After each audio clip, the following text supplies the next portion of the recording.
Hello viewers, this is Kashish and I welcome you to my channel Learning with Kashish, and in this channel I will provide you education with free of cost, and in this video I will teach you psychology class 12 chapter number 1, that is variations in psychological attributes.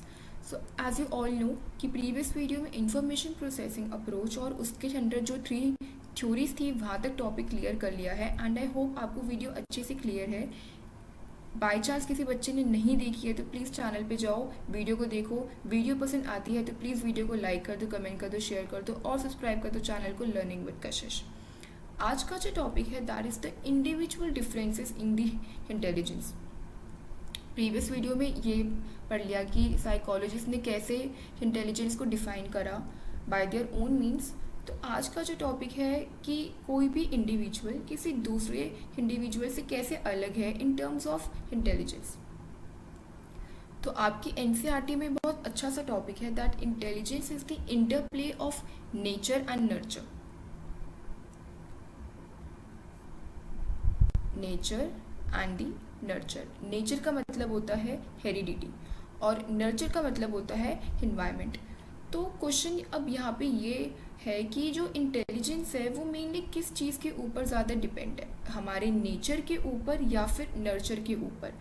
जो jeans हमें हमारे parents से मिले हैं, हमें हमारे ancestor से मिले हैं, इंटेलिजेंस सबसे ज़्यादा उस चीज़ के ऊपर डिपेंड करती है या फिर इन्वायरमेंट के ऊपर कि जहाँ पर हम लोग रह रहे हैं, जहाँ पर हम नई नई चीज़ों को सीख रहे हैं। तो यहाँ पे क्या है कि साइकोलॉजिस्ट ने ना काफ़ी रिसर्च करी और काफ़ी स्टडी करी और काफ़ी एक्सपेरिमेंट करे काफ़ी सारे लोगों पर। तो अगर हम बात करें हेरिडिटी की, अगर हम बात करें नेचर की, जैसे कि मैंने आपको बताया कि नेचर का मतलब होता है हेरिडिटी, तो यहाँ पर बात करें हम लोग हेरिडिटी की, तो यहाँ पर इंटेलिजेंस के बारे में हमें 2 चीज़ को पढ़नी पड़ेगी, that is the twins and the adopted children. Twins, अब आप नाम से पता लग रहे हो कि ट्विंस मतलब 2 जुड़वा बच्चे, और एडॉप्टेड चिल्ड्रन मतलब कोई पेरेंट्स जो किसी बच्चे को अडॉप्ट करते हैं, that is the adopted children. तो यहाँ पर साइकोलॉजिस्ट ने एक एक्सपेरिमेंट करा था आइडेंटिकल ट्विंस के ऊपर। आइडेंटिकल ट्विंस मतलब जो दिखते बिल्कुल सेम हो, जिनका नेचर बिल्कुल सेम हो, और ऐसे ट्विंस को अगर हम लोग सेम नर्चर प्रोवाइड कर दे, हम उन्हें एक ही घर में रखें, मतलब कि हम उन्हें सेम इन्वायरमेंट दे दें, तो उनका जो इंटेलिजेंस की जो रेंज है दैट इज़ 0.90। सारी चीज़ कैलकुलेट करने के बाद उनकी range I 0.90 which is much good, काफ़ी अच्छी खासी रेंज है ये। नेक्स्ट साइकोलॉजिस्ट ने एक्सपेरिमेंट करा था वही ट्विंस के ऊपर जिनका नेचर बिल्कुल सेम है, लेकिन अब उनका नर्चर को अलग कर दिया है। जैसे कि फर्स्ट के ऊपर ये था कि that the intelligence of identical twins rear together, जिन ट्विंस को दोनों को साथ रखा तो उनकी इंटेलिजेंस आई 0.90, लेकिन यहाँ पर वही ट्विंस को एक अलग डिफरेंट इन्वायरमेंट दे दिया तो उनकी इंटेलिजेंस जो I that is the 0.72 which is much lower than the first one. Twins separated in the childhood also show considerable similarity in their intellectual personality and the behavioral characteristics. So the intelligence of identical twins reared in the different environment correlate about 0.72. Third experiment जो था psychologist ने fraternal twins के ऊपर करा। Fraternal twins मतलब वो twins जिनकी jeans बिल्कुल डिफरेंट हो, जिनका नेचर बिल्कुल डिफरेंट हो, जो दिखते बिल्कुल डिफरेंट हो, that is the fraternal twins. तो ऐसे ट्विंस अगर हम उन दोनों को साथ में रखें तो उनकी कोरिलेशन देखने को मिली दैट इज द 0.60। और जब फोर्थ एक्सपेरिमेंट करा था भाई बहनों के ऊपर, those brother and sister rear together correlate about 0.50। अब ब्रदर्स और सिस्टर के अंदर भी जीन्स बिल्कुल सेम नहीं है, भाई भाई है और बहन बहन है। अब कोई ये चीज़ भी नहीं कह सकता कि कौन से भाई बहन के अंदर कौन सी जीन्स आई है पेरेंट्स के, राइट। तो यहाँ पे इन दोनों की जीन्स भी बिल्कुल डिफरेंट है, लेकिन इन दोनों को एक ही घर में रखा है, उनको एक सराउंडिंग दिया गया है। तो जब वो चेक करा तो फिर इंटेलिजेंस की range I that is the 0.50। और लास्ट में जब वही ब्रदर सिस्टर्स को एक मतलब अलग कर दिया, मतलब नेचर तो वैसे भी सेम नहीं था और अब उनका नर्चर भी सेम नहीं है, तब उनकी correlation I that is the 0.25 which is much lower then the all these, जो सबसे ज़्यादा कम है। तो बस आपको इस चीज़ के अंदर है ना ये चीज़ ध्यान में रखनी है कि कहाँ पर नेचर और नर्चर डिफरेंट है। जैसे कि आइडेंटिकल ट्विन्स के अंदर दोनों चीज़ें सेम है, नेचर भी सेम है और नर्चर भी सेम है, लेकिन दूसरे के अंदर वही ट्विन्स को सेपरेट कर दिया है। नेचर तो सेम है लेकिन नर्चर सेम नहीं है। फ्रेटर्नल ट्विन्स की बात करें तो यहाँ पे नेचर सेम नहीं है लेकिन नर्चर सेम है। और ब्रदर्स एंड सिस्टर्स, यहाँ पे भी नेचर सेम नहीं है लेकिन नर्चर सेम है। और लास्ट वाले में दोनों ही सेम नहीं है, नेचर भी सेम नहीं है और नर्चर भी सेम नहीं है। तो इसको आपको बस थोड़ा सा याद रखना पड़ेगा, और आपको ये इंटेलिजेंस की जो रेंज है ये भी आपको याद रखनी पड़ेगी, that is the 0.90, 0.72, 0.60, 50 and the 0.25। ये चीज़ आपको थोड़ी सी याद रखनी पड़ेगी। तो यहाँ पे बात करें ट्विन्स की, तो अब हम पढ़ेंगे एडॉप्टेड चिल्ड्रन के बारे में। तो जैसे कि आप सब जानते हो कि कोई कोई पेरेंट्स जो होते हैं वो किसी बच्चे को एडॉप्ट कर लेते हैं, तो जो उनकी जो इंटेलिजेंस होती है वो कैसे है, मतलब जैसे कि आप जानते हो कि जो पेरेंट्स अपने बच्चे को पैदा करते हैं ऑब्वियसली उनके थोड़े बहुत जीन्स तो जाएंगे बच्चे में, तो जो जीन्स जा रहे हैं वो तो एक डिपेंड करता ही है इंटेलिजेंस को, लेकिन हम उसे कैसा इन्वायरमेंट दे रहे हैं, उसे कैसा सराउंडिंग दे रहे हैं, ये और भी ज़्यादा डिपेंड करता है बच्चे की बुद्धि में। सपोज करो कोई एक बहुत ज़्यादा पुअर फैमिली से, बहुत ज़्यादा एक गरीब फैमिली से बच्चे को एक अडॉप्ट कर लिया किसी हाई कास्ट फैमिली ने, काफ़ी अच्छी खासी फैमिली ने तो उस बच्चे को अडॉप्ट कर लिया, बच्चे को खरीद लिया, तो उसकी जो इंटेलिजेंस है उसका क्या डिफरेंस आएगा। ये चीज़ आप सब जानते हो कि जो बच्चा गरीबी में रहेगा ऑब्वियसली वो ज़्यादा कुछ सीख नहीं पाएगा, लेकिन अगर हम उसे अच्छा रिसोर्स दे दे, उसे अच्छी न्यूट्रिशन प्रोवाइड कर दे, एक अच्छी फैमिली दे दे, तो फिर उसकी इंटेलिजेंस में काफ़ी फ़र्क आएगा, वो नई नई चीज़ों को सीखेगा और वो नई नई चीज़ों का एक्सपीरियंस ले पाएगा। सो with the respect to the role of the environment, studies have reported that as a children grow in the age, their intelligence tends to move closer to their adopted parents। कि जैसे जैसे बच्चे की as बढ़ती है ना, उसके जो दिमाग होता है, जो बुद्धि होती है, वो उसके adopted पेरेंट्स पे ज़्यादातर डिपेंड करती है। Children from disadvantaged home adopted into the families with the higher social economic status exhibit a large increase in their intelligence scores।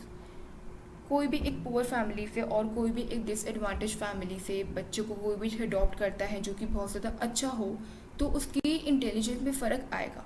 And there is evidence that the environmental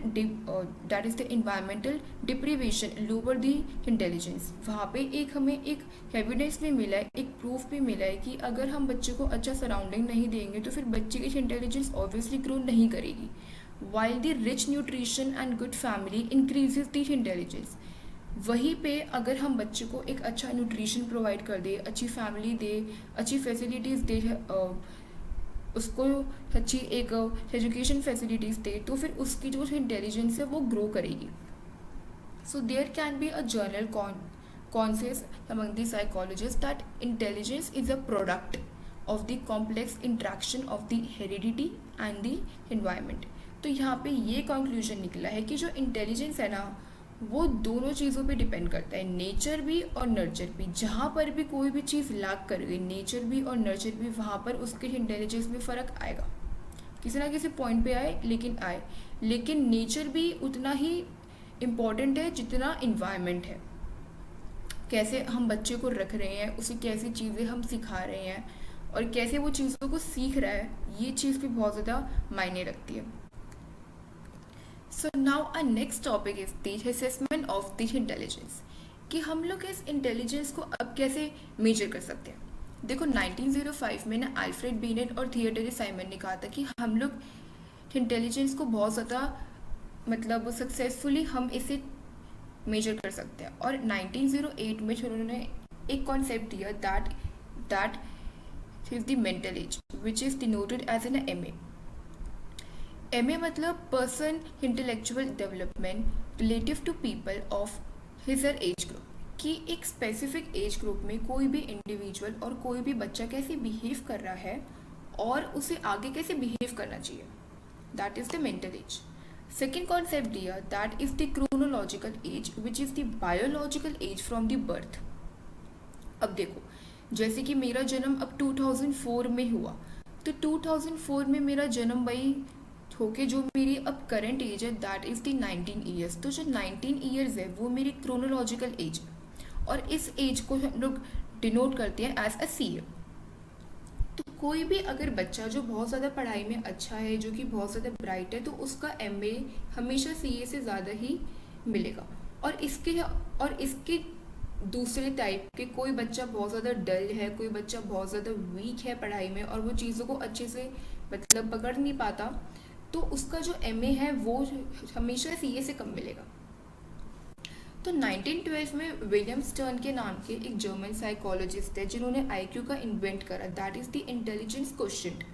हम लोग देखते भी हैं कि काफ़ी सारे लोग जो हैं वो इस चीज़ का टेस्ट भी कराते हैं. और कहा था that IQ refers to the mental age divided by the chronological age and multiplied by the 100. और इस फॉर्मूले को इन्वेंट कर दिया था. देखो आपके क्वेश्चन में ना 2 मार्कर में आ सकता है that what is the meaning of the IQ and what is it's formula. और अगर आपको आईक्यू निकालने को भी आ सकता है, जैसे कि आपको मेंटल एज और आपको सीए की वैल्यू गिवन होगी, तो आपको कुछ नहीं करना है, आपको बस फॉर्मूला पुट करना है और फॉर्मूले में आपको ना वैल्यू पुट करनी है as a simple mathematics.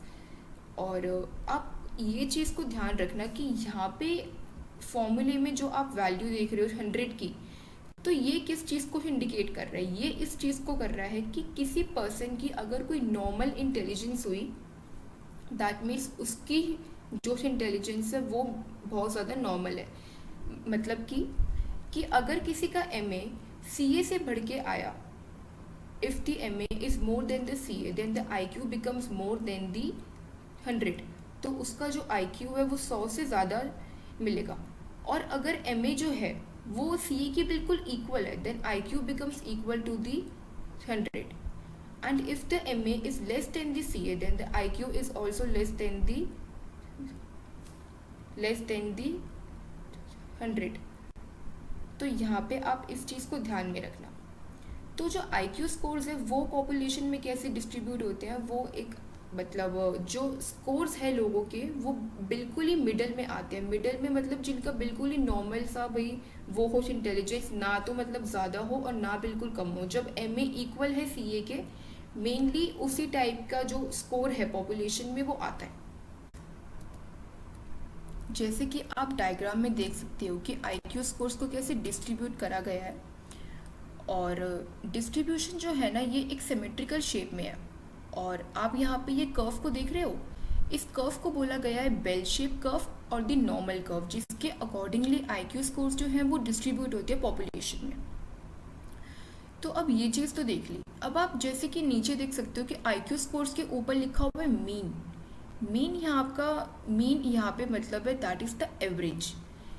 Average मतलब कि एक ऐसी रेंज कि जहाँ पे बंदा ना तो ज़्यादा अच्छा है और ना बिल्कुल कम है, मतलब बिल्कुल ही गया गुजरा भी नहीं है और बिल्कुल ही बहुत ज़्यादा अच्छा भी नहीं है. मतलब वो एक एवरेज है कि जितना सोचना चाहिए वो उतना ही सोच रहा है.